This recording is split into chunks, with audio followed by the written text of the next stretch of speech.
What do we do when we are doing very, very, very well in a game?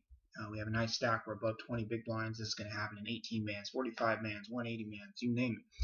And we have those very uncomfortable spots where we get a raise from a stack that is just as big as ours. They don't have to necessarily be the chip leader, but they're big like us. And we have a very strong hand, but we find ourselves in an awkward situation where we don't know if we're supposed to be shoving because, hey, if I don't shove ace queen, then I'm weak. I'm playing weak poker. What if I fold ace queen though? Then I'm playing weak too. I think I have to shove. Like all those things that might run through your head. That poker voice, and you know what voice I'm talking about, the one that says do this, and then the other side goes no, no, no, do this. And we have this back and forth in our brain, and we're trying to figure out what to do. I want to share with you a big thing that I learned while I was playing, and I learned it the hard way. And I want to make sure that you can learn it the easy way. Okay, I learned it the hard way because I actually blew an entire huge deep MTT run with this idea that I'm going to share with you. And the idea is that when you're matched up against that big similar stack, especially if you're doing really, really well and you're really deep in whatever game you're playing, take a breath. And that's the big lesson that I learned the hard way because I remember a particular hand in my poker career where I blew an amazing shot, a huge MTT finish, because I didn't stop and I didn't take a breath. And what I mean by that and how that translates to how you should play, it means that calling is the best play. And the reason it's the best play is because it means you're slowing down and you're taking a breath. Shoving here, even though it's good, it'll probably yield a positive expected value. It's really dangerous, especially if you're doing really, really well in the game, because when you don't have a read on someone, you don't know what's going to happen. Usually when you shove a hand like ace queen or ace jack back on someone for 20 big blinds, if you're called, you are in big, big, big dog doo-doo. You are in trouble, okay? Now, if you have ace king, I think you can definitely shove. But with ace king, you're going to get called by worse hands like ace queen and ace jack.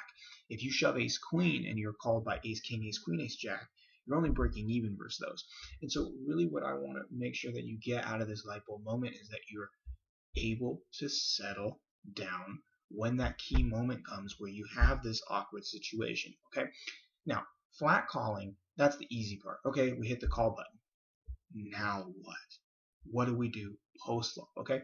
And again, we're going to stay with this notion of slow down, take a breath. So based on that thinking process, what do you think the best play on the flop would be if we're slowing down and we're taking a breath? It's definitely not going to be to bet big in any way, shape, or form. Now, if you do hit something, I would actually recommend, like if you hit, say, top pair, something really, really good, check to the player, call a bet, check on the turn, again, let them bet again, then you call. So we're in check call mode, okay?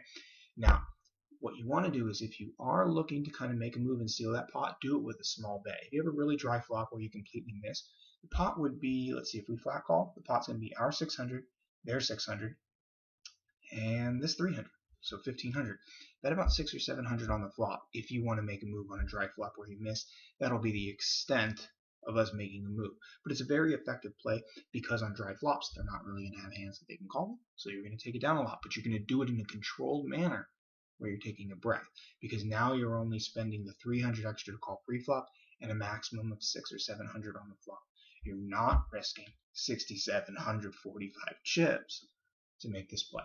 So the big thing you want to learn about this is not just this exact hand, but it's the idea of taking a deep breath in key moments when you're matched up against a fellow big stack.